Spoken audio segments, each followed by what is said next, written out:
Yeah, hello, my name is Jeffrey. I am a therapist at Southeast Youth and Family Services down in Columbia City. We're a pretty small community mental health nonprofit. Our focus is on community mental health. We also have some services for early learning, child development.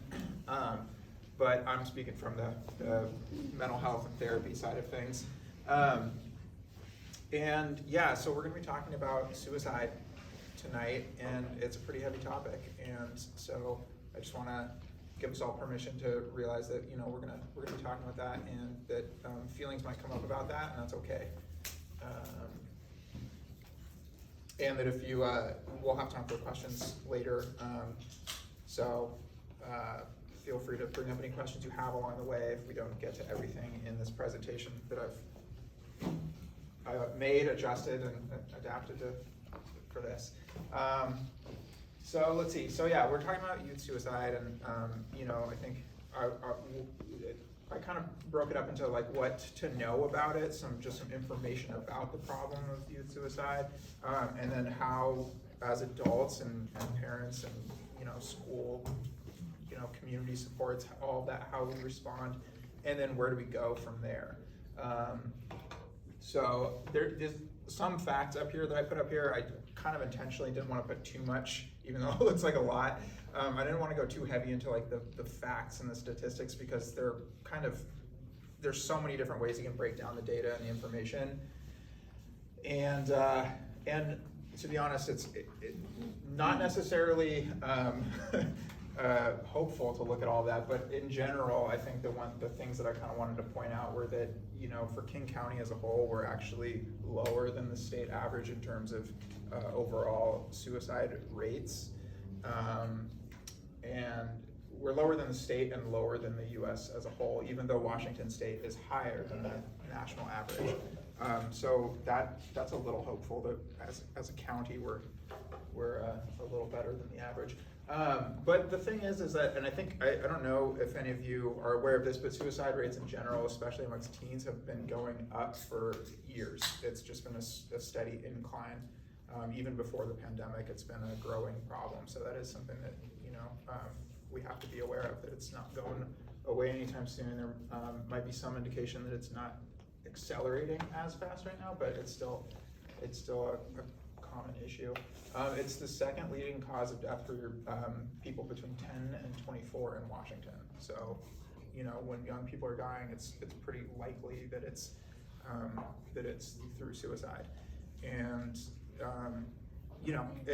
I know there was a shooting recently in a school up north, and that's something that a lot of parents and a lot of adults worry about with kids, but that's it is a serious problem. That's a problem too. This suicide is much more likely, it's much more of a problem than your kid coming to school and being hurt at school. Let's see. Yeah, I found this interesting as at 20%. There's a website called the Healthy, what is it called? The Healthy Youth Survey that Washington does every few years. And it's a great website to be able to look through all the data and separate it by different grades and different factors. But one thing that stood out to me was that 20% of 8th graders considered suicide in the last year. So that's a concerning number. And then I kind of wanted to point out and we'll get back to that. I want to go back to that point about like the kids that have considered suicide or thought about suicide in the past year. And that for young people, they most often, the methods that they use include suffocation or hanging, firearms and poisoning, which are all the first two. Hanging and firearms are particularly lethal, meaning that like when people attempt suicide with those means, they're more often successful. And we're going to come back to those too, because there's some things we can talk about how to reduce the risk of those things. And then a little bit by like gender or sex, that males are more likely to complete suicide than females are generally. And females are more likely to attempt suicide. But a concerning trend that's been happening lately is that females are catching up, I guess you could say. They're more becoming more likely to complete suicide, which is really scary because they're almost 3 times as likely to attempt suicide. So we want to be able to sort of catch that trend and do something about it. Yeah. So I wanted to talk about some like the risk factors, the kind of things that are just generally out there, and kind of go more specific, like go from general to specific, but some like predisposing factors. So these are things that when, as a therapist, we're always kind of looking at when we're meeting with people. We're kind of looking at the things that just might be true in their history, that just, they don't mean that someone, you know, with a psychiatric disorder like schizophrenia or something like that doesn't mean that they're gonna, you know, automatically be someone who's suicidal. We just know that statistically it's much more likely. So, you know, psychiatric illnesses could include, you know, and we're talking about like more of the severe ones, but any mental health illness applies here. But psychiatric illnesses in particular with like schizophrenia or bipolar disorder, eating disorders are another one that tend to stand out. But you can kind of think of that as like psychiatric distress, right? Like anytime anyone's dealing with a mental health issue, they're just in a higher level of distress, and that's a risk factor. Medical illness, obviously, if you're in chronic pain, that's also psychological distress. You're kind of in pain, just trying to get through your life, and that's a risk factor. Obviously, previous attempts are one of the biggest things that I look at when I'm meeting with somebody, is to look at like, have they ever tried, you know, have they ever attempted suicide before? Because the likelihood of them attempting again is just higher if they've already been there. And I think a lot of people wonder about self-harm, and there's a lot of evidence showing that self-harm is pretty like distinct from suicide, that people who are self-harming more often than not are not attempting suicide. There's more of an attempt to cope with intense feelings by self-harming, and so we don't automatically jump to thinking, you know, self-harm is on the way to suicide necessarily. It's another indication of psychological distress. And then there's some other things that are kind of historical, like the history of abuse, and that could be physical abuse, it could be emotional abuse, sexual abuse. These are all things that, in general, kind of these. I don't know if you're all familiar with adverse childhood experiences. It's a really interesting kind of group of things that can happen in childhood that just make life more difficult for a person going forward. But definitely abuse is something that can contribute to risk of suicide. And then particularly death of a family member or a friend or someone close to a person, that is something that with all these other factors combined, if you know someone who's attempted suicide or completed suicide, then the likelihood of that being a risk factor is higher. And then there's some things that are like the demographic risk factors that are just, you know, kind of things that we know about certain demographic groups that they're at a higher risk. Being male is certainly one, but like as I mentioned, females, that doesn't mean that females aren't at risk, and there's a trend that females are using more lethal means when they attempt suicide, so that's an important thing. And then Native Americans or American Indians as a demographic are also at a higher risk, and that's often, again, because there's more stressors that tend to affect those populations, not necessarily because of anything particular about that identity. It's more of the factors surrounding it, which is true of gender identity and sexual orientation. People who are like, there's that kind of, I don't know, I thought about how to frame this, and it's not that people who are in the LGBTQI community are, by that fact, at a higher risk of suicide. It's more that the factors that they face create more distress, or create kind of, they add on to the other things that might be going on. And particularly if they're not in a supportive environment, either at home or at school or in their community, then they're going to be at a higher risk. And then the specific, you know, obvious, I guess, risk factor is if someone is having thoughts about suicide, right? That seems obvious, but you know, that's the more immediate Risk factor is any kind of ideation or intent to, or planning to, if anyone's sort of trying to find access to guns or hoarding medications or something like that, that's a obvious risk factor, though it might not be visible. And then there's the next one. The next slides are kind of like, I don't expect you to read all of this right now, but I'll just kind of summarize it because it's basically talking about like the current symptoms that we might be looking at and seeing as like changes. And one thing I kind of talk to parents a lot about is really one of the most helpful ways to think about it is really the change over time, right? If you take a snapshot of any kid at any one time, that's not really going to tell you much, right? You're not going to know if this is their normal, if this is really different from how they were normally, if this is just the gradual changes that they're dealing with over growing up. So it's important to kind of think about it as like, how have things changed over time in the bigger picture.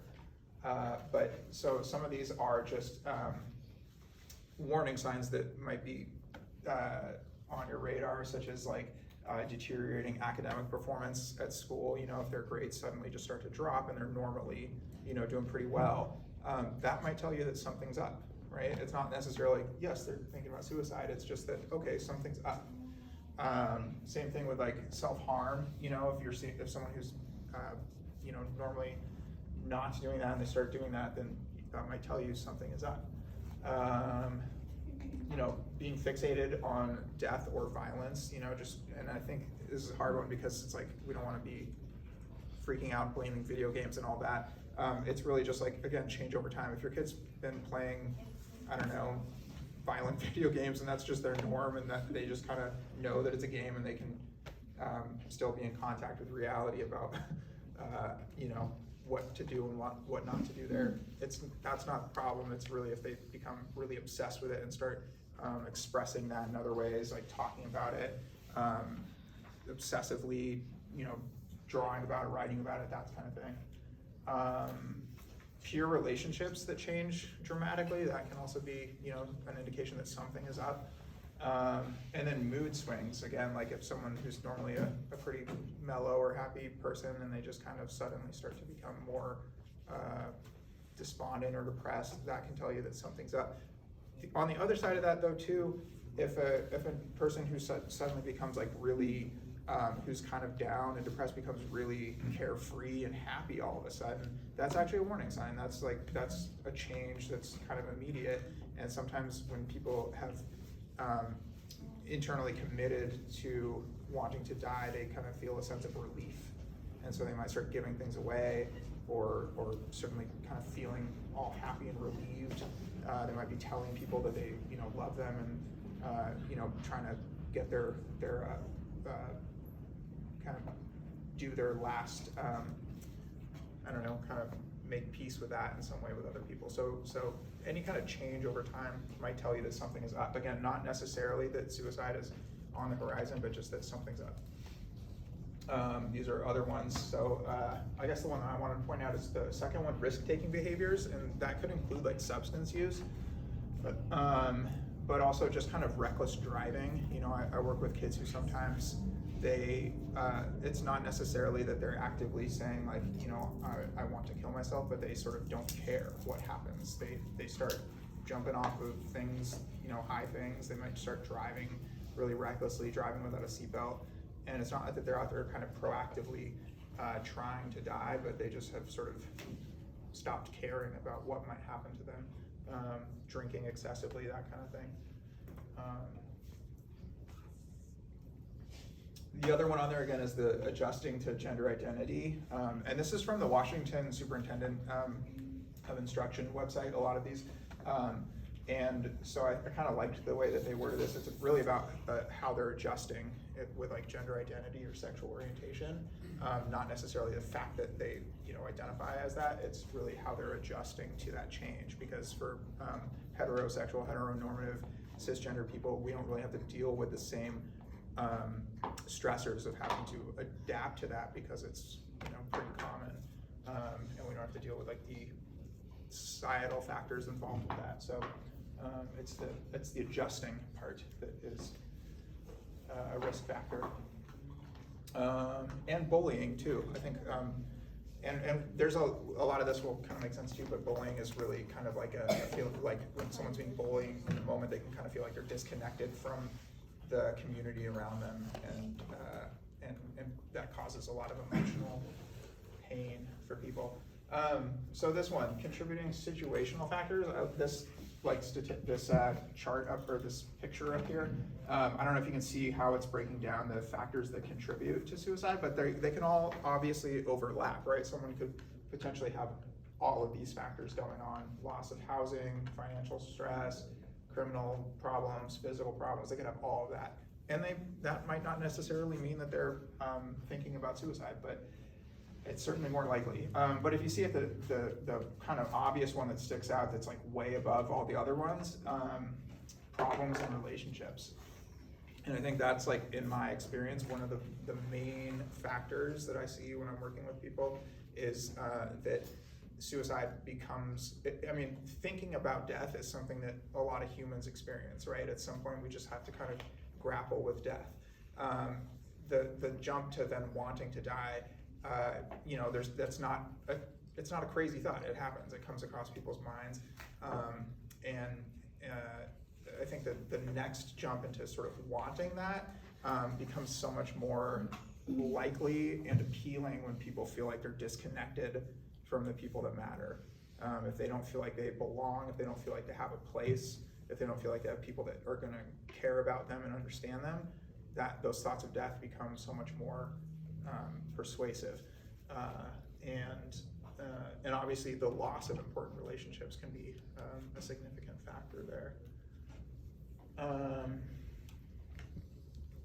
And then so the other ones that are kind of high up there are, like, it's put up here as a crisis in the past or upcoming 2 weeks. So that kind of, like, within a 2-week window, if there's some crisis that's happening, that's a really acute factor there, because obviously, you know, if your life is totally disrupted by some major crisis, that's going to cause psychological distress. You're going to be dealing with a lot of stuff.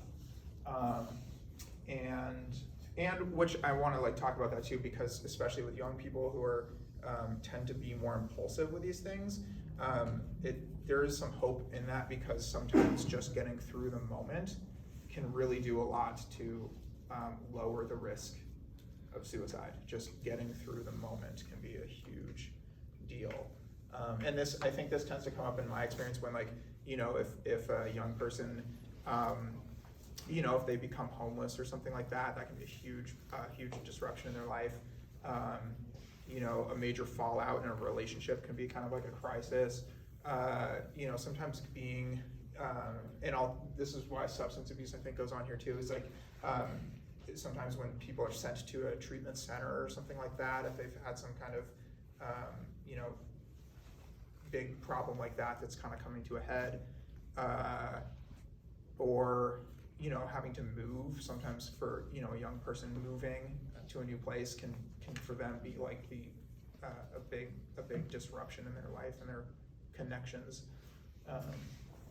And so then substance abuse, obviously any kind of substance abuse is already an indication that there's something going on that's pretty severe. But substance use in particular, it reduces inhibition. So with young people, that's already, like, reducing inhibition in a young person is just a dangerous mix, because they're already for good reason, like, have lower inhibitions. They're at this time of life, they're out there trying to do new things. They need lower inhibition to be able to push them to go explore the world and make those new connections. But, you know, if there's problems and you add substances, that's bad.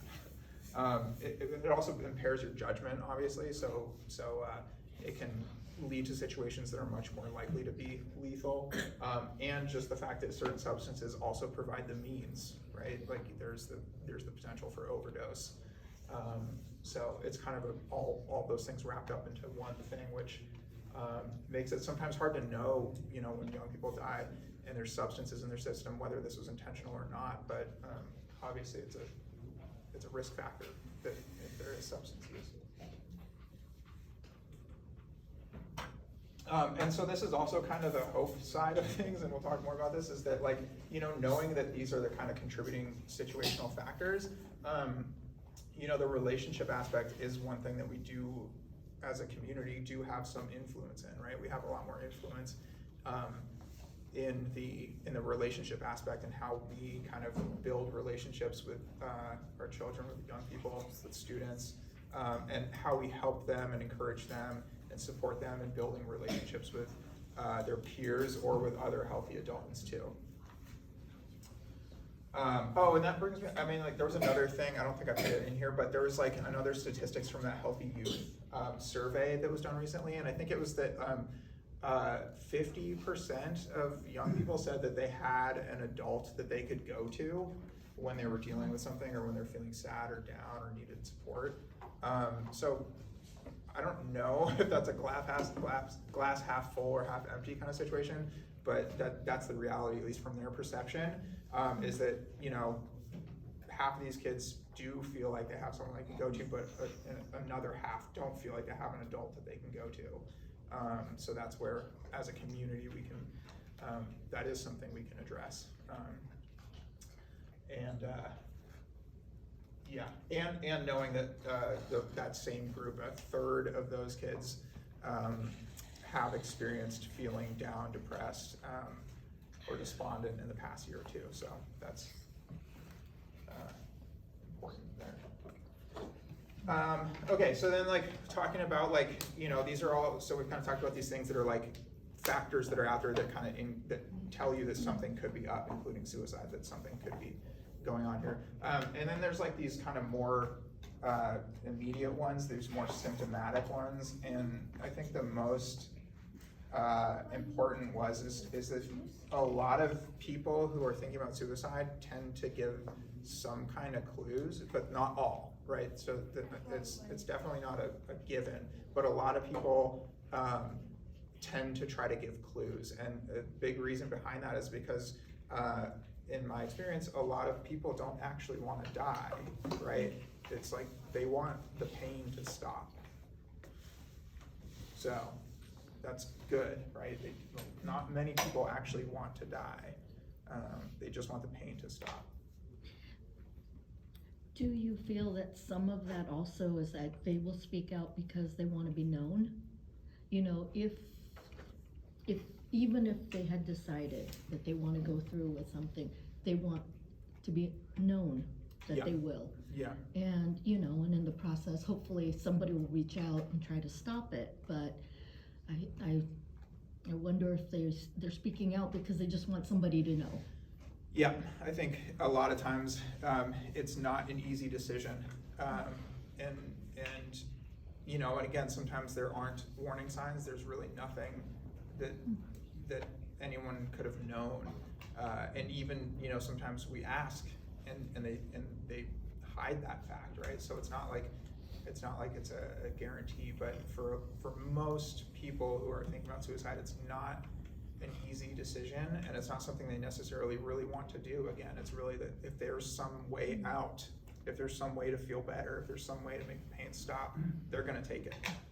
And so that is good news for us to know that for most of these people, you know, if we can help them find some off-ramp from suicide, then they're gonna take that because they want to live. So pay attention, you know, if people are making kind of suggestions or references or talking about saying things like, I wish I were dead, or I don't know what the point of living is anymore. I don't really hear it as much anymore. I think parents used to ask me about like, well, what if they're just kind of doing it for attention? And I don't really hear that much anymore because I think the message is out there that it's like, I don't know, like your check engine light comes on and it's not just doing it for, I mean, yeah, it's getting your attention because there's a problem. So yeah, it's you want to pay attention. And really I don't think that really comes up a lot where people are only thinking about, they're only using suicide as a way to sort of garner sympathy or attention just for attention's sake. You know, I've almost never really seen that.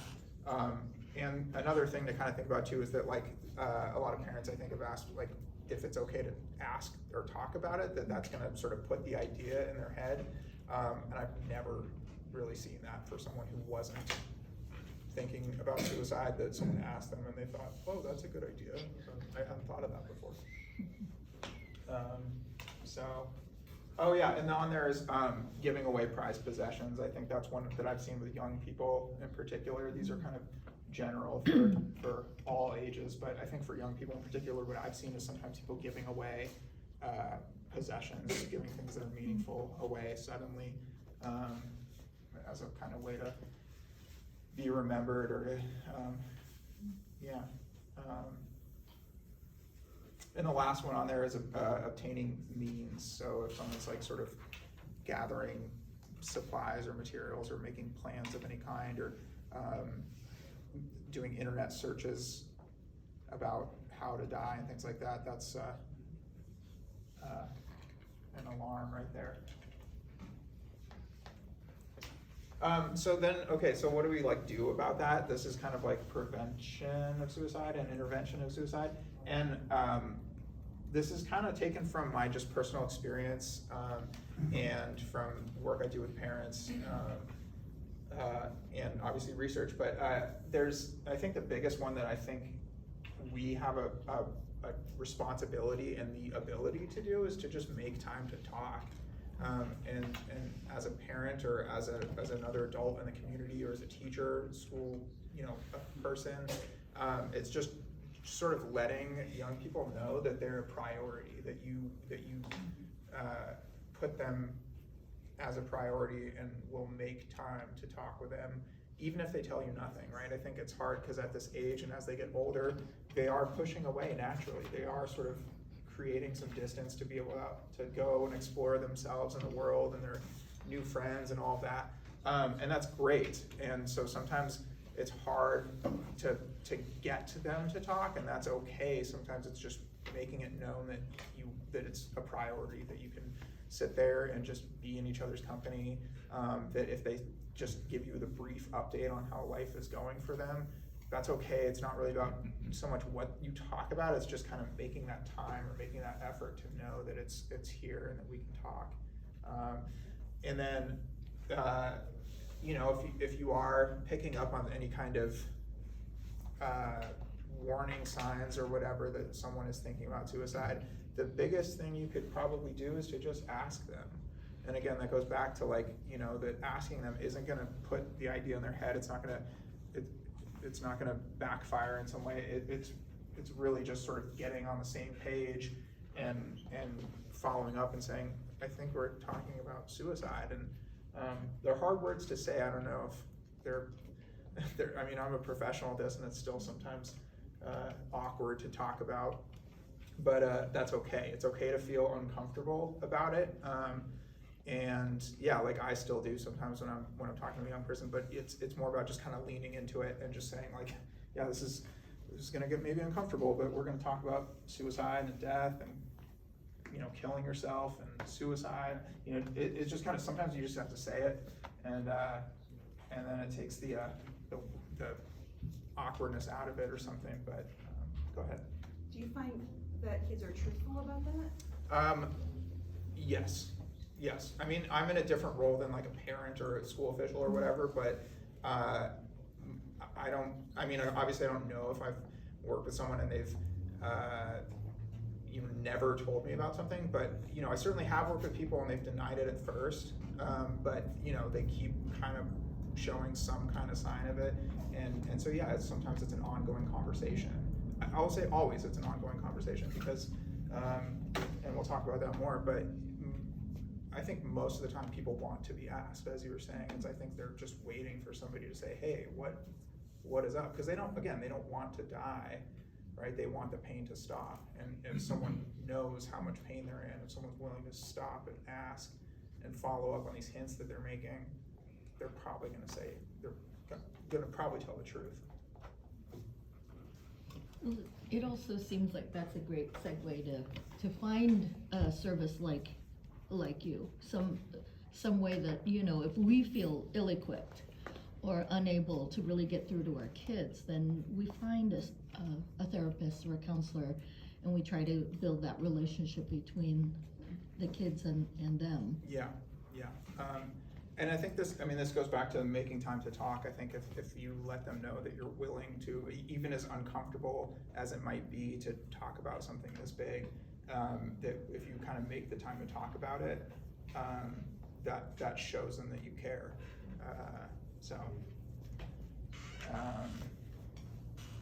So yeah, asking about it and then listening, right? Like I think this is the big part that is most of the work I do with parents is just helping them listen, which is easier said than done. But go ahead. What's that? Yeah, this is, You had a question. do you have a You question? have a question? Do you have a question? Oh, okay.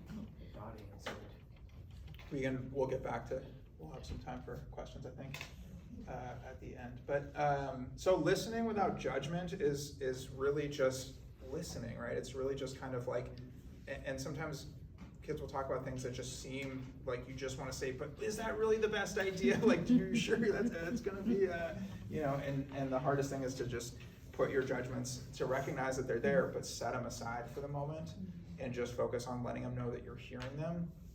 And then as you know, absurd or as scary or as, you know, out there as that might seem to you in that moment, that your job then is to just listen for the moment. And I think that's probably the thing that I hear most from kids about, like, what makes it hard to talk to adults is that they immediately jump in with advice. They immediately want to tell you why you're wrong. They immediately want to kind of give you some, you know, reason why that's a stupid idea or whatever.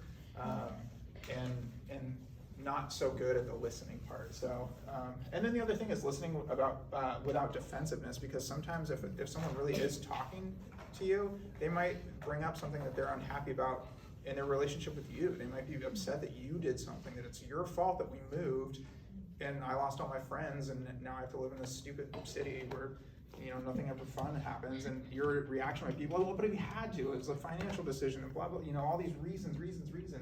And that's not the time for that. The time for that is, they'll get that most of the time. They probably rationally understand that.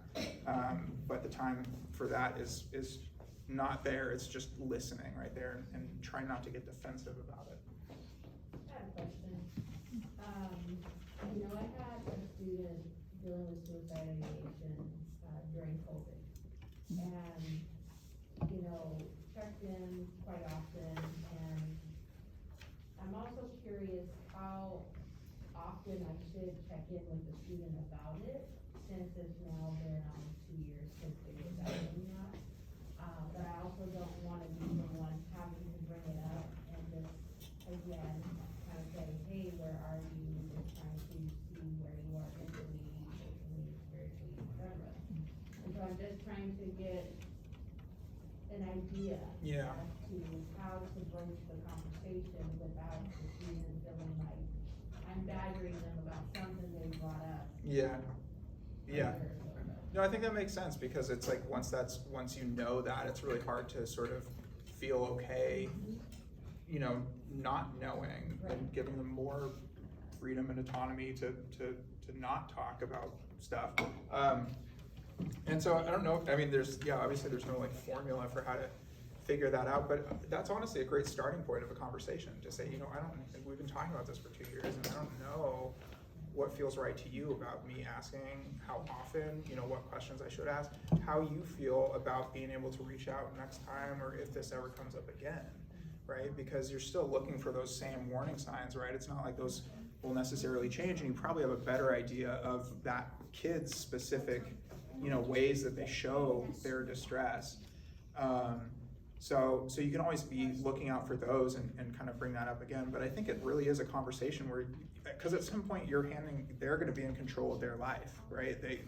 We're trying to get them to a place where they really are, they're taking their own life into their own hands and you know, committing to living and going forward. And so some of that means giving the responsibility to seek help when they need help. And that's something that, again, mental health professionals usually work on with like a safety plan and that kind of thing. But yeah, it's scary because you have to give responsibility back. I don't know if that answers your questions all the way, but I think it's okay to have that conversation with somebody too, to say, you know, how are you feeling about being able to reach out for help again? Because in you know, when I'm working with somebody and as they get better and are like ending therapy, we always want to know how to, you know, have a plan in place for, you know, when life gets difficult again and you need help, like how are you going to go about doing that? Who are you going to call? What are you going to, you know, how are you going to bring it up? Where are you going to go? Those kinds of really specific things can be really helpful. Okay, so listening, again, listening with your full attention. Obviously, if you're like trying to have a conversation about suicide and you're like, yeah, hold on, I just gotta, yeah, hold on, okay, you know, they're gonna be like, I'm never talking to you again. So give your full attention. And then another thing that I think can be really helpful is just helping them name their feelings. So again, saying the word suicide or death or whatever, that might give them the language that when you're asking, they might say, yeah, that is what I'm talking about.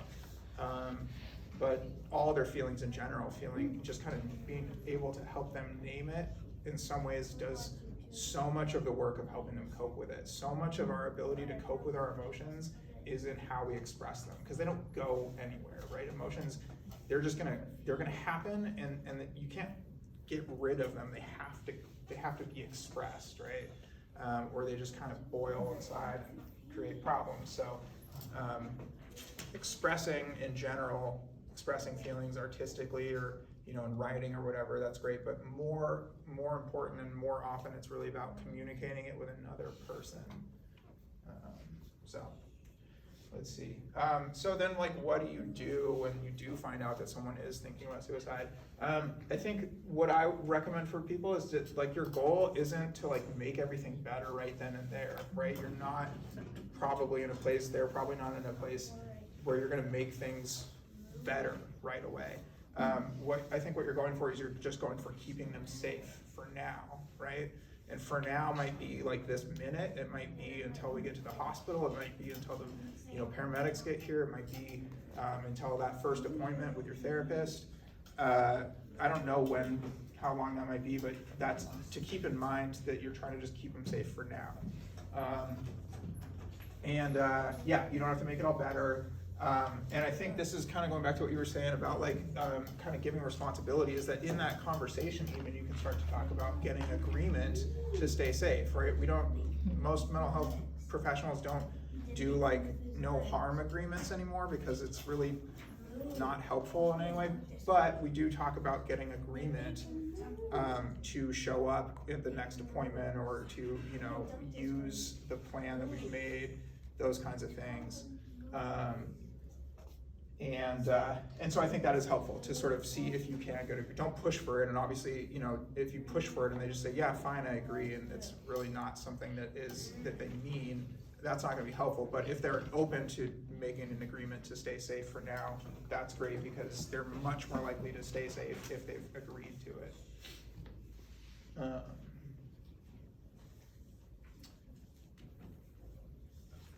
So yeah, get agreement to stay safe or get help if they can't stay safe. So if they're not able to agree, if they're not able to keep themselves safe, that's when we go to connecting them with professional help. But another thing in keeping them safe is to reduce those means that we talked about. Like if you have a bunch of medications sitting around in your medicine cabinet that you're not taking anymore, like go get rid of those. Go bring them to QFC or your doctor's office or Walgreens or whatever. They have medication pickup boxes or disposal sites that you can look up and get rid of those things. Or the ones that you have that you know have a potential for overdose, lock those up. If your kid is taking medications that do have potential for overdose, you know, make sure that you're dispensing those. If you do have guns, just lock those up for sure, because access to guns is like just a huge risk factor for suicide. Okay, so then the next step is just connecting them to help, right? And so I wanted to put this in there that children over 13 in Washington can get help, they can access mental health care without a parental consent, which I think is a good thing because they can get connected to someone who is trained and professional. They don't need a parent involved. The other side of that though, I think parents often worry about like, well, what are they, how am I gonna know if there's something going on? There are exceptions to confidentiality if there's a risk of harm to self or others. So as a therapist, if a client is telling me about some risk and it's really up to my judgment, that if I think that this is something that there's some eminent risk here, I am obligated and I will contact whoever I need to be able to make sure that that kid stays safe. But I'm not, I mean, a lot of it is, I mean, most of the time it's not imminent, right? So most of the time I'm working with somebody and helping them through that. And we're talking about it every week or a couple times a week. And I'm not calling you as a parent every week and saying, you know, this is the juicy gossip about how things are going. It's really more of like, I'm gonna let you know if I think there's a reason that this is a time where we need to step in and do something different. But otherwise, I think privacy is a huge part of helping them be able to process that and know that someone's not gonna freak out. I think that's the other thing I hear a lot about is like kids worry that if they say something, that the adults in their life are gonna freak out. And so the overreaction I think can kind of feel scary, but really it's like how to get them the care that they need for whatever they're dealing with, but doing it in a way that's still respecting their autonomy, that's respecting their privacy, their confidentiality, and things like that. And then there's like a newer law that's like family initiated treatment. So if like people that are between 13 and 17, if they don't want help and they're not consenting to help, we passed a law that says that a parent can consent for a young person, and they can consent to get their kid an evaluation, and I think up to like 12 weeks of treatment, and that can be for mental health or substance use, and then they can get it renewed. So it's great in theory. I think if someone's really resistant to the point where they're not even gonna be willing to meet with somebody, and then forcing them into my office and making them be there is probably, it's probably not gonna be too productive, but you know, you can try if that's the only way that they might get services. But more likely it's gonna be sort of like a higher level of care at that point. Okay, and then helping them stay connected. I think again, when we're talking about the risk factor of relationship problems, right? The kind of theme there is like disconnection. When people are disconnected, it's you know, really hard to get better and to stay alive. And so keeping them connected to me means like following up with them again, having an ongoing conversation where you can bring it up, but then be willing to continue asking and keep revisiting it and check in with them and see how things are going. To work together to improve the family relationships, if that's a source of support, or if there is conflict at home, to kind of do your part to help address that.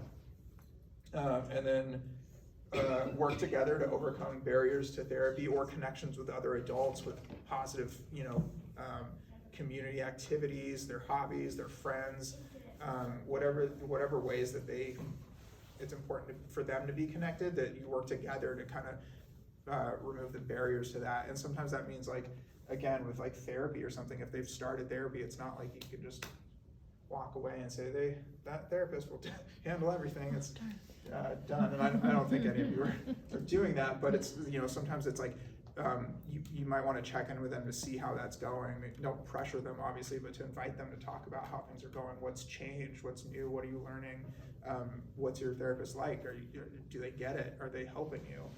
Because maybe they're not, you know, and you might need to have a conversation and say, hey, maybe we need something different or someone different.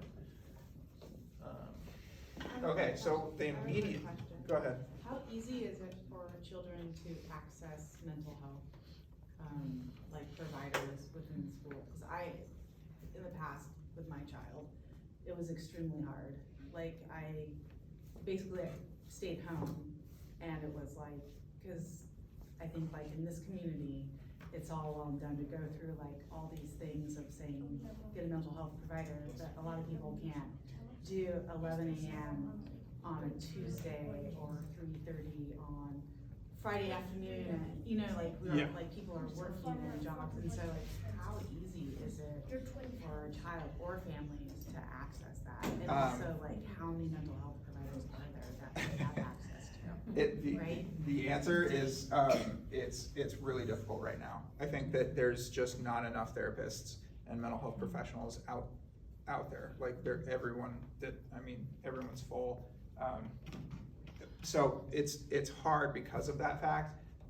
But when there is availability, sometimes it can be really easy. I think like one thing I really appreciate and what's kept me at Southeast Youth and Family Services for so long is I think that we really try to make it as like simple as possible. Like if we have availability and a young person needs help and like we get a referral, sometimes that day we can be like setting up the appointment for like the next day or something. It's like it really depends on the availability, which we don't really have that much control over. When we're available. And whether we have an availability in our schedule, but when we do, and I think this is probably true for a lot of mental health professionals, when you do, it's like we really want to make it smooth to get help. And so, so when there's availability, I think it can be relatively straightforward. I know for like at least what we try to shoot for the organization I work for, and I imagine for a lot of other places, it's like it's really about just getting that first appointment scheduled and then and that's why I love the part about, if they're 13 or over, they can sign all the paperwork for their own stuff, right? Like we just go in and they're like consenting, they're signing, we're explaining all this stuff to them, but they don't need a parent to come in with them or anything. Like it's pretty simple. Before the pandemic, we used to meet with people at schools, and if we had, like a corner of the library, not ideal, but if we had to make that work, we could meet with someone there. Counselor's office, broom closet. Like, no, I've met in some weird places at the different schools around here, but it's like you take what you can get. We're not doing that right now just because it's hard. Each school is kind of doing their own thing with if they're allowing other people from off campus in. But the other benefit of that is that the telehealth is obviously pretty accessible for a lot of people, not necessarily during school hours, but like that has, I've noticed, made it a lot more accessible for kids to be able to like show up, right? Kids that might not be showing up otherwise. So they are able to just pull out their phone and I can check out their boogers for an hour while they're like talking to me on their phone. So I think that, I don't know if that answers your question, that like it's both, there is a serious shortage. We need more people trained to be able to do this professionally, and when we have availability, we try to make it smooth. And I'll talk later, maybe. I'm a school nurse and Stephanie Nash, and I can talk later about what we do offer here at the school as well. Yeah. Because we do have a Kaiser Wellness Center here that can offer student services. Yeah. So in an emergency, just call 911. That, like, in an emergency means someone's like imminent harm to themselves or to someone else. Just call 911. I know that 911 is not ideal. It's not perfect. There are risks involved in calling 911, but it's better than doing nothing most of the time. You can also say to the dispatcher that it's a mental health related issue, a mental health crisis, it's a mental health emergency, whatever. The more information you give them about that fact, the more they'll be able to ask the right questions to get that information to the responders. Seattle, Washington, all the police have training in crisis response, but some of them have advanced training. So if you can request a designated crisis responder, then that's a good thing. And 54% of the Seattle police officers have the higher, 40 additional hours in mental health training. And I've worked with some of those officers and having to get someone, help with that, and they really do take it seriously. They know their stuff, and they're doing their best to kind of make sure that it's a safe experience. So if you have to call 911, just make it clear to the dispatcher that it's a mental health issue. The other option, I guess, if it's not super imminent, if you have the time to be able to get to the hospital, is you can always go to the hospital emergency department. The wait times are sometimes really long, but sometimes that works to your advantage. A lot of times when I've had to work with a kid who went to the emergency room, by the time they get seen, usually the acuteness of whatever's happened has kind of died down. And again, that goes back to the impulsivity of like, for especially the risk for young people, that like in the moment, it can be so intense. And then after waiting in the emergency room at Seattle Children's for like 5 hours, they're like, I just wanna go to sleep.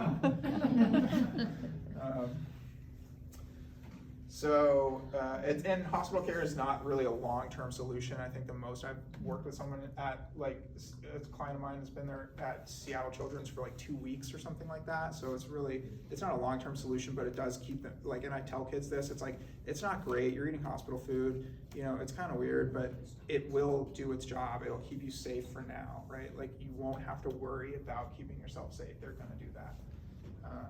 And then we also have the 988 like line that just kind of happened recently, and so that's kind of replaces the local suicide prevention hotline, but that's always available.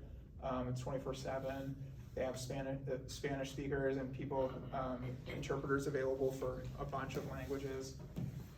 And 988 will get emergency responders involved if there is an imminent risk. And then so like help in general, so like not for the immediate, but like in general, to go back to what you're talking about, to find a therapist or a mental health provider, I usually point people to Psychology Today as just a great searchable database that you can filter by your type of insurance, you can filter by your preference of like issue or client, therapist specialty, or all these different things. The more you filter, the less you get, but if you're just looking for like someone who takes my insurance, you can start there. If your insurance is like Medicaid or Apple Health, then this Seattle Children's website has a referral kind of form that you can put on there that you can click Medicaid, and it will help kind of narrow down the different resources. Because I didn't put them on here because a lot of the places like Southeast used to take Medicaid, and there were some changes and we're not able to take Medicaid anymore. So a lot of other places too have just kind of changed, and it's a constantly changing situation about which places are currently taking Medicaid or not. So rather than just kind of say, here's a list of places that might not be true next month, that's one way to kind of do it. And if you have commercial insurance, probably the best thing to do is just call the number on the back of the card and try to find a referral that way to a mental health therapist that's in network. Or you can get, like for Kaiser, I think you can kind of get pre-approval, or different insurance, you can get pre-approval to see someone out of network. And then also your doctor, your primary care doctor is a good starting point too.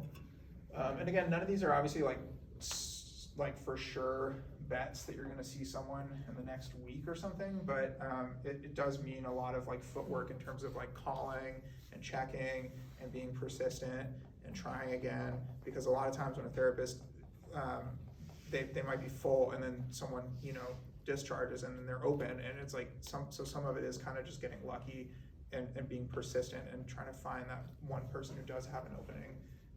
Because you might not have a wait list, and it's just like, well, keep calling back, keep checking. And then there's some like the local support system. So like, and again, I put school-based resources like the school counselors or like whoever, the family specialists, those people, because they usually have a better idea of the stuff that's happening like in that specific school or community, or they have a referral relationship with a place like Southeast or something, and they might have a better idea of how to get you connected. And then TeenLink is another kind of resource. They have a really good packet that they put out updated periodically called Where to Turn for Teens, and it's just got a list of a bunch of community resources. They also have the hotline that has young people that they can talk to, and you can text or chat from 6 to 9:30 every night. And then 211 is the general kind of community service line. Let me see. Okay, so I think that's that. This is me, that's my email address if you have any questions or want to follow up with me. And then Southeast, that's some of our services, and the email address there, counseling@SEYFS, that's where our referrals usually go through. So anyone here, if you know someone who like needs a referral for mental health services, you can contact us there, and I'm usually responding to those emails half the week. And so the way I kind of do things is like, if I get a referral, I'm gonna try to contact that person as soon as possible, and then see if we have services available in some way that can help. And that, a lot of that kind of depends on insurance and funding and demographics. We have grants for certain things, and I can't go through all the the ways that we have to figure that out with you, and just kind of let you know, it's just kind of like, it's really case by case dependent. But if we can help you out, we're gonna do that. If not, we're gonna try to point you in a direction of where else to look. So that's that. So thank you all for listening. Thank you. Thank you.